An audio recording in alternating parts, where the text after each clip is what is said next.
Olá, amigos. Meu nome é Marcelo Fenol, sou cervejeiro caseiro e vamos aprender nesse curso como fazer cerveja caseira. Os objetivos desse curso são o seguinte: primeiro, aprender o processo básico de elaboração de cerveja caseira.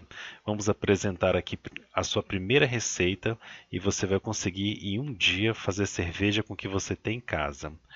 Depois disso, nós vamos desenvolver seu conhecimento e você vai conhecer e entender a teoria por trás do processo de elaboração de cerveja. E, finalmente, você vai fazer a sua cerveja utilizando apenas os seus equipamentos de cozinha tradicional. O que você tiver aí na sua cozinha vai ser suficiente para você fazer a sua primeira cerveja. Você não vai ter que comprar nenhum tipo de equipamento, nenhum tipo de panela especial. A biografia deste curso e dos próximos cursos serão baseadas inicialmente no livro How to Brew, do John Palmer, conhecido como a Bíblia do Cervejeiro. Este livro está disponível também de forma gratuita no site howtobrew.com, que você pode acessar aí. Nosso método de ensino se consiste na apresentação da teoria, de uma forma de slides. Depois iremos fazer alguns vídeos demonstrando a parte prática, o que você vai fazer como exercícios, né, como sua abraçagem. Nós iremos apresentar alguns vídeos contendo essa parte prática. Farei no meio das explicações o uso de analogias para facilitar o seu entendimento, né? E muito provável eu vou usar exemplos da culinária para a gente fazer aí uma relação entre o processo da culinária e o processo cervejeiro. E vamos fazer também um desenvolvimento progressivo da teoria. Eu vou apresentar inicialmente no curso de hoje, na aula de hoje, a sua primeira receita de fazer cerveja. Numa segunda aula, eu vou fazer uma explicação dos porquês, os motivos que levam a gente a fazer aquilo que nós fizemos, e mais para frente eu vou fazer um desenvolvimento mais avançado, explicando cada um dos assuntos, tanto da biologia quanto da química que envolve o processo cervejeiro. Assim, o nosso desenvolvimento vai ser cronológico, vamos fazer desde o início até o fim do processo, e na medida do possível irei também tratar os erros e problemas mais comuns que afetam o mundo cervejeiro. Quais são os ingredientes básicos para fazer a cerveja? Segundo a lei da pureza alemã, os 4 ingredientes essenciais para você fazer uma cerveja são o malte, o lúpulo, a levedura e a água. O malte, tradicionalmente, é o malte de cevada, né? O que é o malte? O malte é aquela cevada que foi colhida e foi transformada em um processo de malteação. Mais para frente a gente vai entender o que é esse processo. Ela é que fornece os açúcares, né, e os sabores que vão ser convertidos durante a nossa fermentação em álcool e outros compostos aromáticos. O lúpulo é uma planta, e essa planta, normalmente aqui no Brasil, nós não vamos encontrar ela na forma natural dela, na forma da flor dela, mas a gente vai encontrar no formato chamado pellet, um formato que parece ração, dessas rações de coelho, por exemplo. É a flor de uma determinada planta, o lúpulo, que ele é comprimido e formado esses grãozinhos verdes. O papel do lúpulo são basicamente dois. O primeiro é conferir amargor na cerveja. Ele é o que vai dar o sabor de amargor, aquele amargo que a cerveja tem. Quanto mais lúpulo colocarmos, maior vai ser o amargor. Quanto mais tempo o lúpulo ficar em contato com a água na etapa de fervura, mais amargor também será gerado. Além do amargor, o lúpulo também confere sabor e aromas. E para isso nós vamos também colocar o lúpulo no final da nossa fervura para conferir sabores e aromas, ou próximo ali à época do invase, para conferir mais aromas ainda. A levedura, nada do que mais é, são fungos, é um fermento. Assim como utilizamos fermento de pão para fazer pão, bolo, pasta de pizza, nós também vamos usar a levedura no processo cervejeiro. Basicamente, o que a levedura faz, ela utiliza o açúcar que a gente extrai do malte e converte esse açúcar em álcool e CO2, que é naturalmente expelido.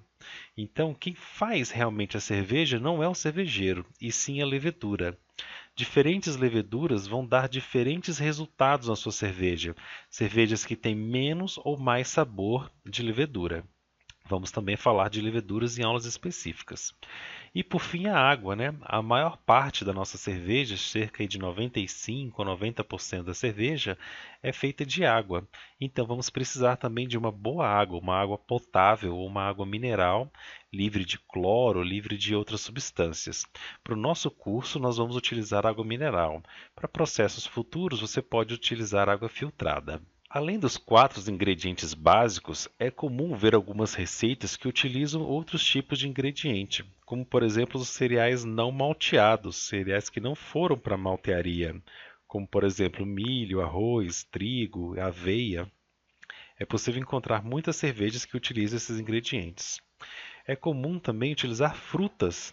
Maracujá, manga, morango, inúmeras frutas são utilizadas em diferentes níveis, né? Desde uma adição muito sutil que vai apenas lembrar ou dar algum caráter daquela fruta, até uma adição bastante concentrada que vai realmente remeter a uma cerveja de fruta, né? Com gosto e aroma bem característico. Também podem ser acrescentados carboidratos. Carboidratos na forma de açúcar, como açúcar refinado, açúcar mascavo, mel, melaço, sírupe, né, rapadura.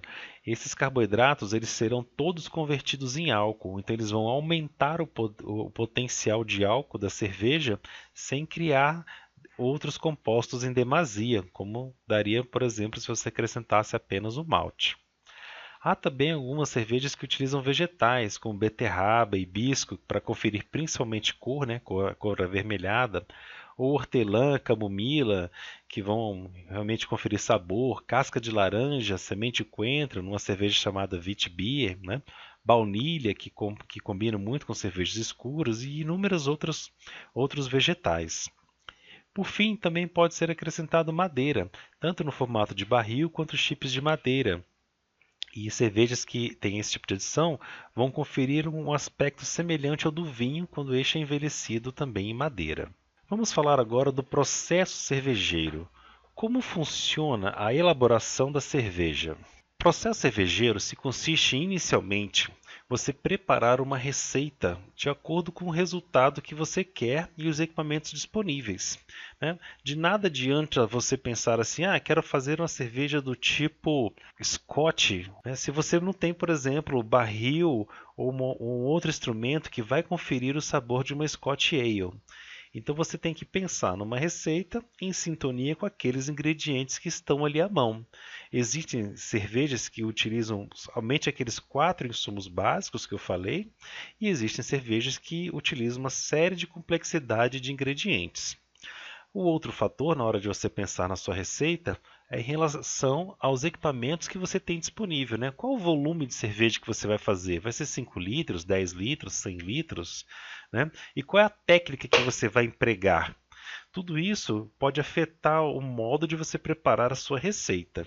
Então, a primeira ideia na concepção é você pensar numa receita de acordo com as suas possibilidades.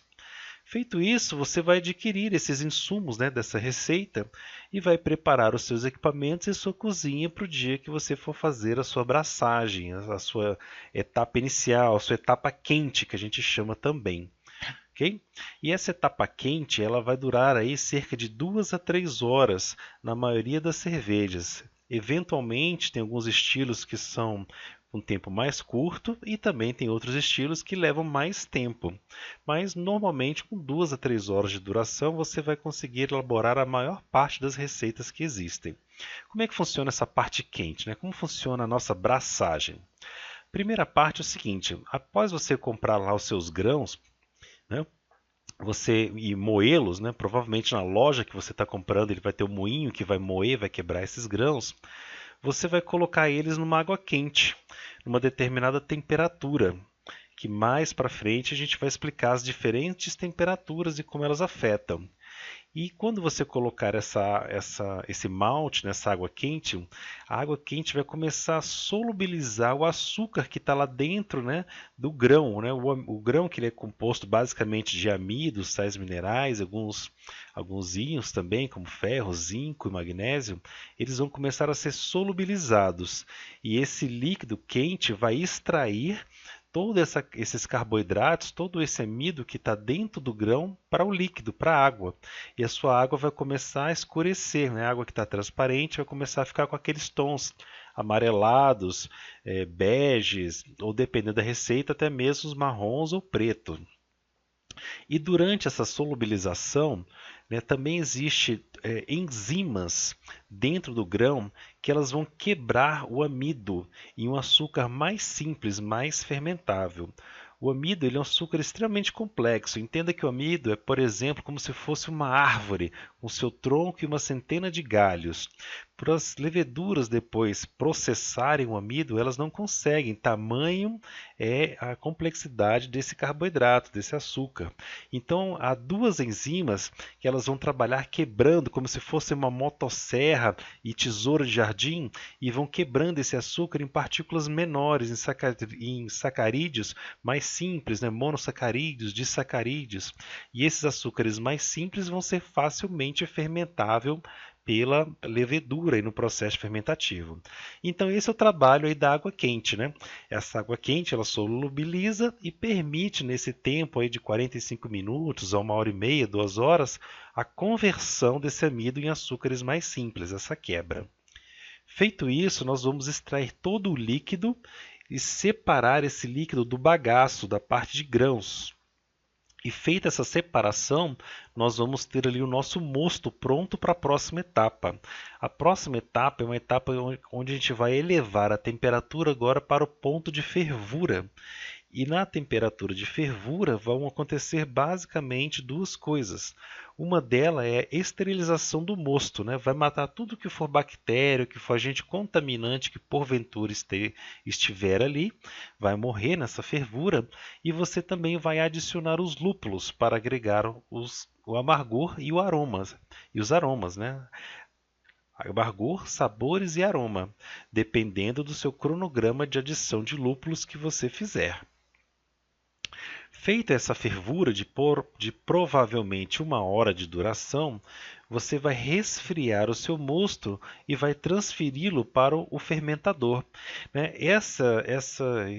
Esse resfriamento ele também pode ser feito basicamente de duas formas. Você pode usar um agente que tire o calor, né, que facilite esse resfriamento, como por exemplo colocar a sua panela numa bacia cheia de gelo e ele vai rapidamente resfriar, ou você pode também usar uma técnica chamada no chill, onde você não vai fazer nada, você vai colocar lá o mosto quente dentro do seu fermentador, né, que no nosso caso vai ser aí o garrafão de água, e você vai deixar de um dia para o outro para que ele chegue naturalmente na temperatura ambiente. Somente após ter chegado na temperatura ambiente é que a gente vai poder continuar com o nosso processo.